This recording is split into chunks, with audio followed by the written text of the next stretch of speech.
ملت عشق از همه دنیا جداست، عاشقان را ملت و مذهب خداست. این مصرع ها مال مولانا جلال‌الدین بلخی است. میگن که چندی قبل در شهر پاریس در قرارگاه یونسکو 815 سالگی مولانا جلال‌الدین بلخی برگزار گردید که از تاجیکستان است. اهل علم و فرهنگ در این همایش بزرگ علمی و فرهنگی اشتراک کردند و سخنرانی نمودند. در حاشیه همین همایش، در حاشیه همین یک برنامه فرهنگی، کلکسیای نوی لباس‌های خورشید ستاروف با نام مولانا نیز پیشنهاد هواداران گردید و دوستان عزیز، حالا ما در نزد کارگاه خورشید ستاروف قرار داریم و آمدیم که همین کلکسیای لباس‌ها را به شما نشان دهیم و خاطره‌های سفر ایشان را برای شما گفته باشه. رفتیم.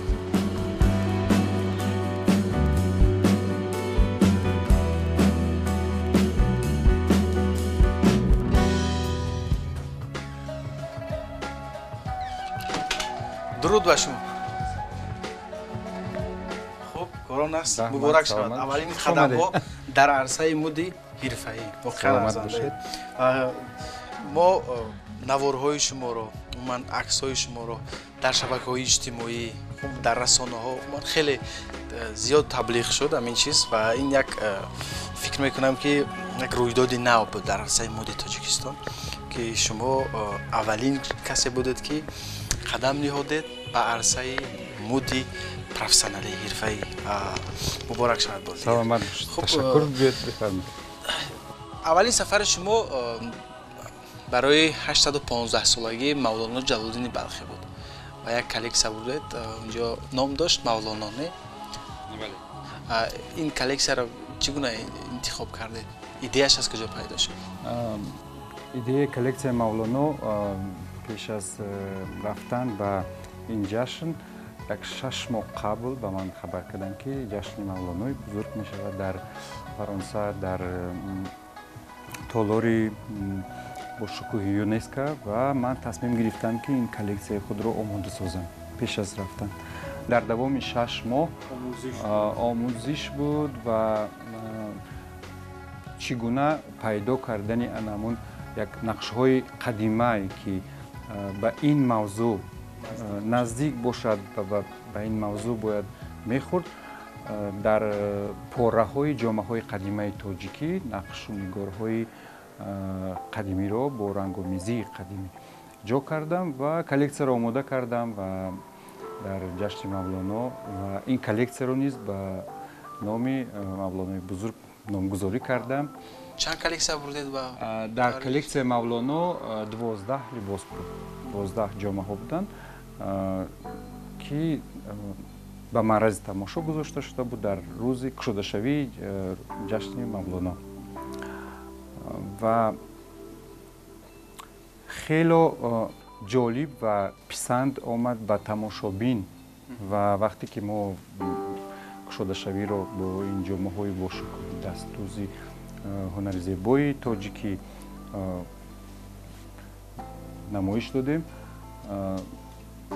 در اصل یک شهامت دیگر رو در این تالار یونسکو، چون گلدوزی ها و تکنیکای آماده کردن این لباس ها تکنیکای گلدوزی چکم بود که سال 2019 2018 در یونسکو همچون میراث غیر مادی ثبت نام شده بود.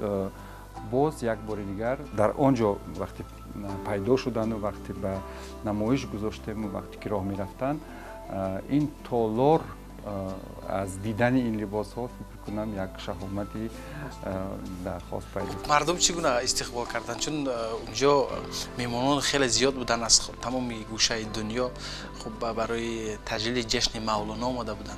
فکر میکنم یک دستاویزی نو، یک مثلا لباس های مجلا و زیبا آنها را به حیرت گذاشت. ببینید وقتی که ما گپ در باره جشن مولانا می رود و یکی در باره مولانا می رود، البته در این جشن نفران جمع آمده بودند که میدونستند که به کجا می روند و این شخصیت بزرگ رو نیز می شناختند، چون مولانا میگوید دلا نزدی کسی بنشین که او از دل خبر دارد و زیر آن درختی رو که او گلهای تر دارد. در این لباس ها هم رقص سما بود و هم فلسفه زندگی مولانا بود و هم نقش و نگارهای قدیمی هم شهری ما هم زبانی ما مولانا بود و خیلی مردم بسیار میپرسیدند و سوال زیاد میشد. سوال ها خیلی زیاد بود و چی میپرسیدند؟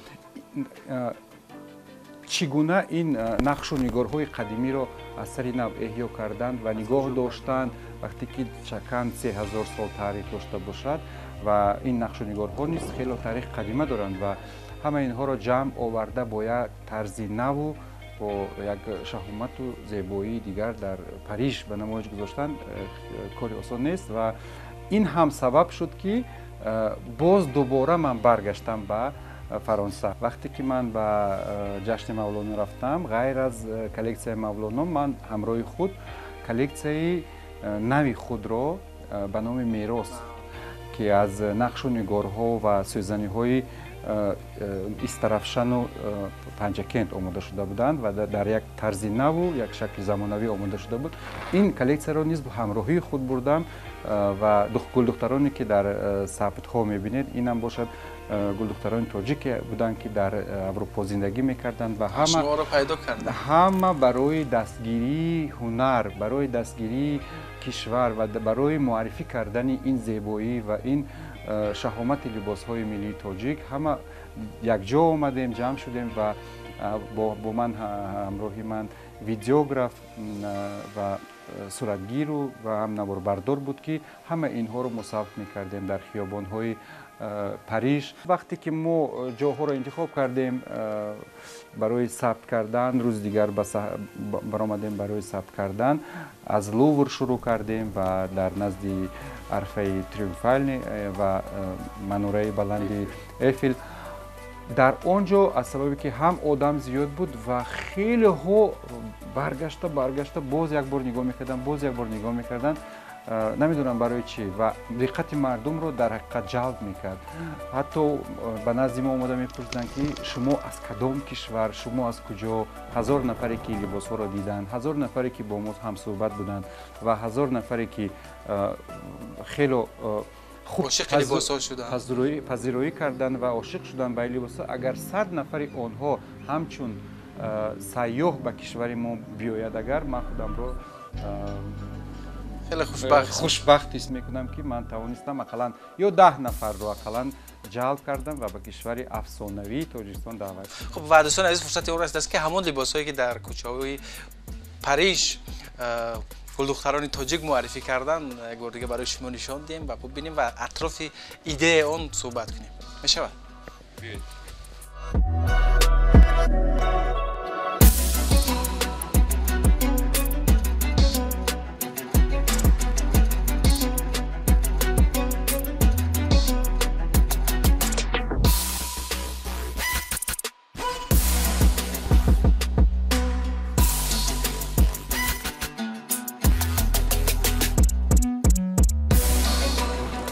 وقتی که من در دوام 25 سالی که فعالیت میکنم همیشه کوشش میکنم که یک چیز نو رو یابم و اون رو با یک دیدی نو با یک نگاهی نو ساخته به مردم نشان دیم. در اینجا شما اگر اهمیت دهید کلکسیای مولانا است. این کلکسیای مولانا است. همین رنگ آمیزی و همین زیبایی که شما الکی حس کرده می شود که در این لباس ها چقدر عشق است، محبت است، تاریخ است و فلسفه زندگی مولانا است. خب از این لباس شروع میکنیم. این یک نقش عجیب داره، نقش دوره شکل است. دوره شکل و ببینید در بعض حالت ها مثلا این نقش، این گرد ها، این نقش ها انار رو میمونند و مثل انار است. گاهی آفتاب و هر یک رسام، هر یک طراح با شکل خود میبیند مثلا نقش و نگارها رو. شما شیرازهای خیلی زیبا رو استفاده بردید. البته این شیرازهای قدیمی مردمی تاجیک هستند که در تاجیکستان اینها را آماده میسازند. اگر که لباس زیر این رو نگاه کنیم این شاهی‌های قدیمی نقش‌های قدیمی تاجیکی است که تاریخی زیاده از 50 سال دارد. اینها رو من جمع آوری میکنم و در کلکسی خود همیشه استفاده میبرم تا بیگانه ها از خود نکنم. بعضا نقش هایی که در شیرازهای ما بودن امروز در کلکسی ورساچی علاقه از خود شده ثبت نام کرده این رو صاحبی میکنند و در همه جا مال خود. اگر که به تاریخ گلدوزی و تاریخ لباس آفری مردم تاجیک نگاه کنیم زیاده از 3000 یا 4000 سال تاریخ دارد که علاقه ما میدونستیم که در متاها نقش آفریدند و نقش ها رو تمام این نقش ها رو با دست گلدوزی کردند. در اینجا اصلا من فکر میکردم شاید اگر امکانیت می بود من تمام سنگ های قیمت بهای تاجیکستان رو میدوختم در بالای این نقاشی های و گلدوزی ها، ولی برای نشان دادن فکر میکنم که استفاده این سنگ ها خوبتر است برای آرایش ها. یک لباس های شاهانه هستند. اگر که مردم تاجیک تاجدار باشد پس بایدم بانوان تاجیک این بانوان درباری این تاجداران باشد. فکر میکنم که زنی تاجیک ارزنده تمام لباس های زیباست که حتی در یگان دکانی طراحان دنیا فکر میکنم این خیلی چیزا نقش نگار این شهامت این مهنت این زحمت دیده نمی شود. خب اینجا فکر میکنم که اصلا شما برگ ها رو استفاده بردید و درخت و یک سرسبزی. اگر که شما به اینجا نگاه کنید این یک درختی خوشبختی که زندگی ما رو با هم پیوست میکند و اینجا در حتی قلمفورها آمدگی هستند. برای از چشم امین داشتنی لباسی که مثلا این انسان به بر میکند. حتی این خردها هم همش این قلمفورها هستند که چی سوال ها میدادن از همین لباس ها؟ مثلا یک نفر خارجی میاد از شما چی سوال میکند میبیند همین لباس رو؟ مثلا این نقش رو میپرسد این نقش ها رو میپرسد؟ اول شروع میکنند از چقدر تاج زیبا. البته وقتی که تاج رو میبینند فکر میکنند که این یک کشوری یا اینکه یک ملتی هست که تاج دارد. وقتی که ما تاجیک میگوییم البته اول تاج و رویمال های با عفت بودن انمی زنانی تاجیک رو ifade میکند که همیشه یک رویمال داشتند برای مویه هایشان رو پنهان کردند و با طرز اصولی خاصه تاجیکی میکردند. و این لباس های داخل این بازم از شاهی های قدیمه ای که مثلا مردم در راه ابریشم این همه نقش و نگارهای قدیمه اصلی ملت تاجیک هست بود و میماند چون که ما رنگ‌آمیزی و نقاشی های ما فرق میکند از دیگرها. چقدر زیبا است چون ابریشم هست به همین خاطر جلو میدهد. و این لباس در این لباس هم اون گلدوزی های دور شکل رو استفاده بردید نه؟ نه اگر شما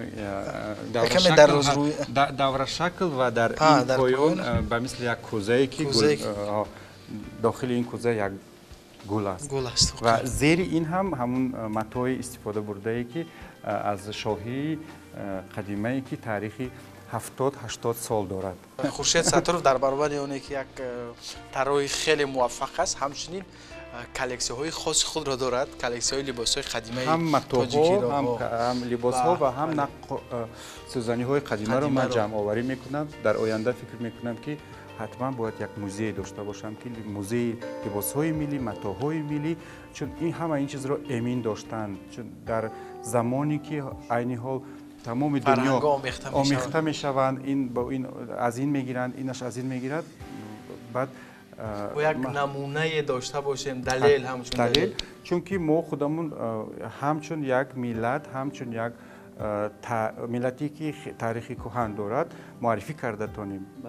بهترین و این هم خیلی زیبا است اما در این سنگ ها استفاده نبردید نه در اینجا اصلا کلکسیون نشان داده من در اونجا سنگ نداشتند ولی من نه اول سنگ نداشتند و بعد برای برز هم شهامت پیدا کردن و جلو دادنشو من علاوه سنگ کردم. اصلا بی سنگ هم نقش و نگارهای ما و همین گلدوزی های ما خیلی زیبا هستند. در اینجا نیز من اگر اهمیت داده باشید من این قلمفرها رو استفاده بردگی من این و همون گلدوزی های دور شکل. مهمترین چیزی که من این شیرازی که در اینجا هست این شیراز وقتی که دو رنگ استفاده می شود به مثل سفید و سیاه یا زرد این به مثل مهره چشمی است. زیر این هم باشد متای قدیمه شاهی که زیاده از 70 کرته رو من نو دختم ولی متا 70 سال عمر دارد. این متو 70 سال متوها 70 از سال کجا پیدا کردید این متو؟ جمع آوردم. بهترین. همه این متوها خیلی قدیمی هستند و من بیشتر امروز پیدا کردن نمیشه. همین گونه. ولی اگر که ما امروز توانیم فابریکه ها و کمبینات ها سازیم برای استحصال اینچنین متوها، میتوانیم از سر نو اینا رو زنده کنیم، باز با مردم پیشنهاد کنیم. بهتره. خب این کلکسیون مولانا بود که در جشن مولانا و به خاطر روح مولانا آماده شده بود و با تنتنه در یونسکو به نمایش گذاشته شده بود. در غیر از کلکسیون مولانا که در قدم ها و خیابان های پاریس قدم میزدند، این کلکسیون میراث. این یک مودی مردمی شده در مثلا شما اگر اینجا به طور رسمی در تالار یونسکو این رو پیشنهاد کرده باشید، این رو در میان مردم هر کس که میخواست تماشا کرد. بله، و به همین خاطر در اینجا برای چی من این کلکسیون رو نامش رو میراث ماندم؟ چون این کلکسیون از نقاشی ها و از سوزنی های قدیمی استرافشند و پنجکینت باستانی آماده شده است و آمیخته کردن آن بر شکل زمانوی که امروز تمام مردم تو حتی در اروپا خواهش خریداری این لباس ها رو داشتند. مثلا بسیار میپرسیدند در هر گوشه و کنار دنیا که نباشید این لباس مثلا میتواند همچون یک اونیورسال مثلا هر کجا که هر کس میتواند بپوشد، هر ملت و خلقیت. بله.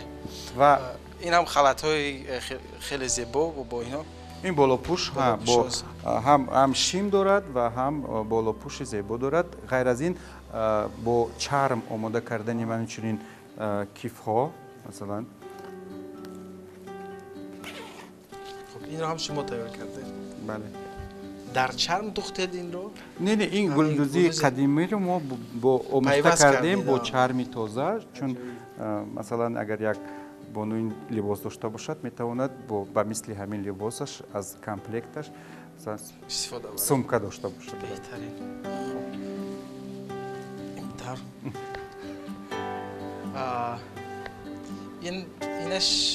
این همون لباس هایی که مثلا یک دو سه این نقش و نگار های استرافشان و در اینجا میبینیم من یک دو و یک توی دیگه در اونجا این نقش و نگار های پنجکینت هستند.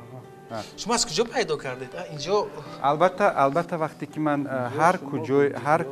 هر کجایی که روم البته این قدیمه است. البته من فکر میکنم 50-60 سال عمر دارد.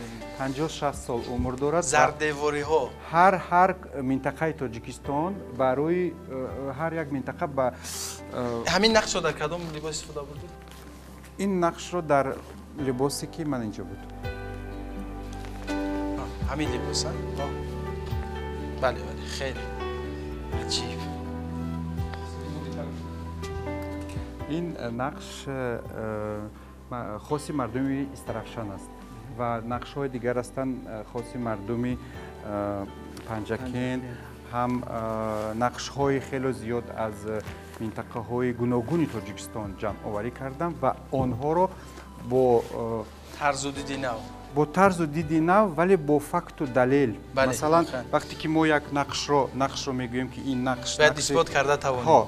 به همین خاطر من اینها رو جمع آوری میکنم که مثلا اگر من این نقش رو استفاده برم و از این نقش گویم که این نقش پنجکینت است یا نقش استرافشان یا اینکه نقش کولاب و نقش مومناباد، من میتوانم از این سوزنی ها از روی کتاب دلیل بیارم که این برای چی این نقش و نگار است، چون این نقش و نگاری ملی تاجیکی ما است و تاریخ 100 ساله دارد در این سوزنی ها و در این کتاب ها. یعنی من هر کاری که میبرم هم لباس میافت، هم آموزش دارید. فکر نمیکنید که در برابر این قدر کارهایی که میکنید باید چیز بنویسید درباره همین تحقیقات هایی که میبرید؟ البته که نوشته استادم و فکر میکنم که در ماهای آینده شاید سال آینده یک کتاب خیلی خوب آماده میکنم برای دستگیری کمک برای طراحانی که در این جادن قدم های خب یک سوال دیگر داشتم، چنانکه که ما درباره مودی هفته مودی کسبی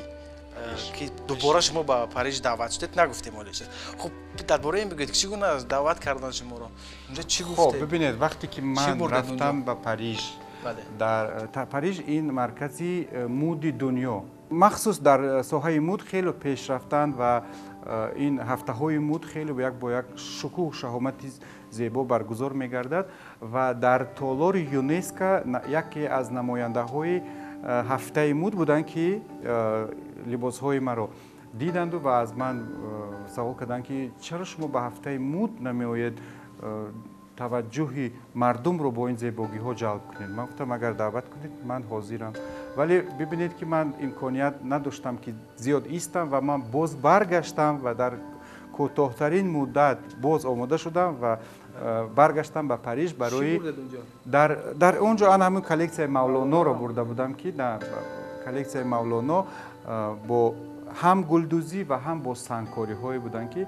در آنجا به نمایش گذاشته شده بود. چگونه بود اونجا؟ مثلا چون یک قدمی نخست بود، یک قدمی خیلی مستحکم بود در جدای مودی پروفسیونالی که علاقه این سطح و صفت و مثلا فعالیت شما رو علاقه یک چند زینه بالا برد. علاقه من فکر میکنم که دعوت ها زیاد میشوند به همین گونه. ببینید این رفتن من هم به خاطر اون بود که در هفته کسبی بلندی مود در پاریژ باید اشتراک کنیم و همیشه تاجیکستان رو معرفی کنیم. از این پس هر وقتی که شود ما همیشه آماده هستیم، ما همیشه میآییم همکاری میکنیم و چندین نفرها در هفته های مودی دیگر کشور مثل میلان و پاریژ و لندن دیگر کشورها راه یافتم و فکر میکنم که آهسته آهسته هم کلکسیون خودم رو و هم جوانانی که نیاز دارند به